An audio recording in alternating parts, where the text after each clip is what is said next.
Après avoir réussi à rétablir un bon équilibre financier et continuer ainsi à offrir des prestations à ses assurés, la Caisse nationale de sécurité sociale a cependant continué à être en but à des fraudes de la part de certains. C'est pour cela que nous avons plus de 1000 médecins conseils qui travaillent dans un cadre de contrôle. Et donc, les prestations qui sont données à nos assurés sociaux, ce sont des prestations qui sont véritablement dues par rapport à leur état de santé.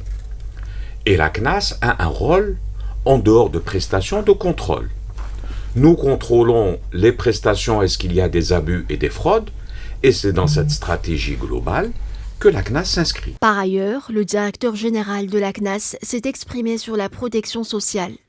Par contre, la CNAS a ce qu'on appelle un remboursement à un droit de responsabilité, fonction d'un droit de responsabilité. C'est-à-dire que nous ne pouvons rembourser qu'à une certaine hauteur.